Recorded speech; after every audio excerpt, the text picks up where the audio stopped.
La tempête. Définition du dictionnaire, violente perturbation atmosphérique, vent rapide qui souffle en rafale, souvent accompagné d'orage. Au sens figuré, agitation, trouble, etc. La tempête, j'admets que c'est pas facile à vivre. Mais il y a bien une fin à un moment à la tempête, à un moment elle s'arrête. En général, elle laisse des dégâts, des maisons détruites, l'électricité coupée, des dégâts matériels, peut être des dégâts physiques aussi, des traumatismes, etc. Bon, ok. Comme une tempête émotionnelle, c'est pareil. Elle peut laisser des dégâts. Un doute, des peurs, des traumatismes, enfin bon. Tu sais de quoi je parle. Bien sûr, je ne peux pas changer les circonstances. Les faits sont là. J'ai apparemment pas de pouvoir sur les choses qui nous arrivent. Sur ces choses-là, sur certaines choses. Hein. On a souvent du pouvoir sur... Mais là, je parle vraiment des choses qui nous arrivent qu'on n'a pas pu prévoir. Voilà, les vraies tempêtes. Voilà. Donc, on pense qu'on n'a pas de pouvoir. Mais en fait, si, tu as un pouvoir. Le seul pouvoir que tu aies, c'est la manière dont tu vas réagir par rapport à cette tempête. Tu as deux choix. Forcément, le premier, c'est je me lamente, pourquoi ça m'arrive à moi, donc tu t'apitoies sur ton sort, toutes les pensées négatives t'arrivent et ça va faire ci, et ça va faire ça, et ça va entraîner ci. Bon, tu peux continuer loin, tu peux continuer jusqu'à vraiment être complètement déprimé. Tu peux même faire un burn-out, tu peux, bien sûr, ça agit sur ta santé. En fait, tu as le choix, hein, tu peux continuer comme ça.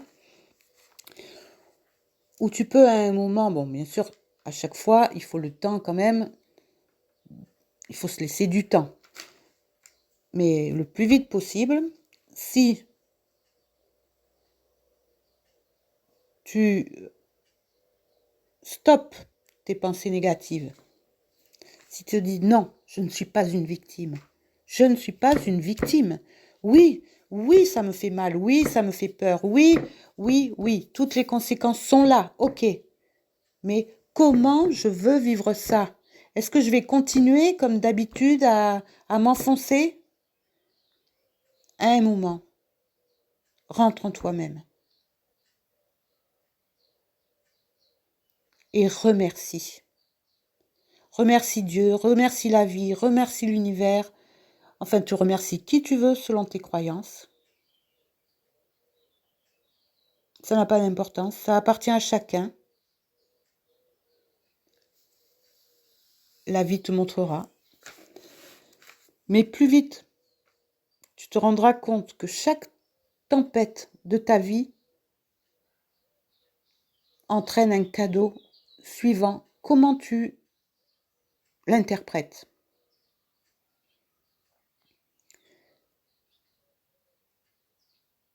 Mais ça, tu peux t'en rendre compte que si tu vas chercher la solution en toi.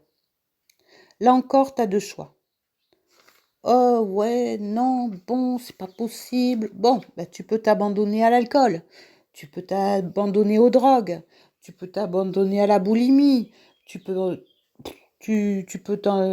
aller faire toutes les fêtes que tu veux pour te changer les idées, pour rechercher quelqu'un, pour te sauver à l'extérieur de toi. Tu as toutes les possibilités que tu veux à l'extérieur. Mais si ça marchait, ça se saurait. Alors, maintenant, le deuxième choix, c'est OK. J'ai pu rien faire, les circonstances, c'est comme ça, mais merci. Merci la vie. Je souffre, oui, mais je sais que c'est le chemin que j'avais besoin de passer, de vivre. Et je te remercie. Je remercie la vie Bien sûr, pour le moment, c'est sombre, je vois rien, mais quelque part, je sais qu'il y a un plan parfait, mais parfait. Et que pour le connaître, eh ben, faut que je passe par des épreuves. Et les épreuves, il y a le feu, la foudre, il y a les éléments, le feu, l'eau, l'air, voilà. Et on passe tous par ces tribulations. Alors, maintenant, je t'entends me dire, tu veux que je remercie parce que ma maison est complètement détruite, que, que j'ai pas d'assurance, que je sais plus où aller vivre, et ma famille, mes enfants, bon. Tu veux que je te remercie, que mon mari me trompe, tu veux que je te remercie parce que mon mari ou ma femme est alcoolique, tu veux que je remercie, euh, que ma meilleure amie m'a trompée, que mon mari me trompe, oui, je l'ai déjà dit, que mon divorce se passe mal, tu veux que je remercie, que mon enfant soit malade, que mon enfant soit sourd ou infirme, tu veux que je remercie, euh, ça se voit que c'est pas toi, hein, qui vis ça. Tu peux pas te mettre à ma place. Bien sûr, c'est facile quand tu es à l'extérieur. Oui, tu peux me dire tout ce que tu veux, mais si tu étais à ma place, eh ben tu serais comme moi.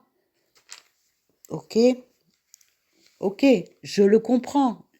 C'est obligatoirement ta pensée tant que tu ne connais pas le plan divin. Et tu vas me dire, tu me fais sortir de mes gonds, je veux même plus t'écouter. C'est ton choix. Donc tu quittes, tu vas voir plus loin. Mais tu peux aussi te laisser une petite chance. C'est le deuxième choix. Alors tu peux continuer tant que tu veux à résister. Mais tant que tu résistes, tes circonstances ne changent pas. Au contraire, elles s'empirent et tu reproduiras toujours le même chemin, d'une autre manière, avec d'autres circonstances, d'autres tempêtes. Mais ça revient toujours jusqu'à ce qu'on comprenne, jusqu'à ce qu'on sorte de ce labyrinthe. Et tu me dis aussi, mais comment tu peux dire ça? Qu'est-ce que t'en sais? C'est pas toi qui vis ça, qui vis ce que je vis là actuellement. On peut aussi méditer sur le fait que chacun a un seuil de tolérance à la douleur. Et bien sûr, on a tous des vies différentes, mais en fait, si on regarde bien, on passe tous par les mêmes épreuves, hein, à un moment ou à un autre de la vie. On passe tous par les mêmes épreuves, différemment, mais on les a. Et, euh, et les souffrances peuvent être différentes pour chacun. Par exemple, la douleur peut être plus forte pour une personne qui va perdre son emploi que de la perte de son chat.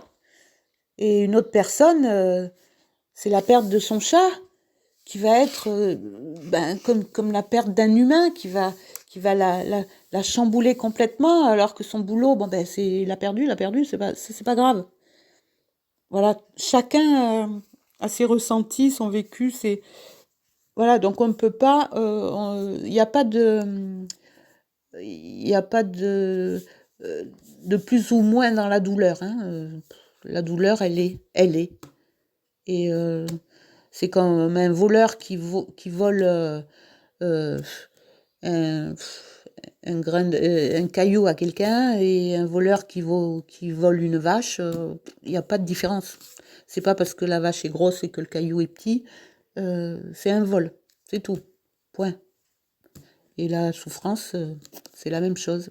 Qu'elle soit grande ou pas grande, elle est de plus en plus grande. Plus tu résistes, plus les souffrances sont grandes. Donc quelqu'un peut être atteint de la perte de son mari ou de sa femme, et, et l'autre, il va être complètement accablé parce qu'il a perdu à la bourse alors qu'il vient de perdre sa femme ou son mari. Et il est plus dérangé par la perte de la bourse, quoi. Enfin bon, c'est juste pour te dire qu'il n'y a pas de degré dans la souffrance et chacun voit sa porte. Et bien, ce sera tout pour aujourd'hui. Et si tu veux me suivre, eh bien, j'irai plus loin et te parler un peu de moi, de mes souffrances et des miracles les cadeaux qui se sont trouvés derrière mes souffrances. Voilà. Eh ben, merci. Je te remercie de m'avoir écouté jusqu'au bout, même si tu es en colère après moi. Et j'espère que tu écouteras la prochaine vidéo. Merci. À plus.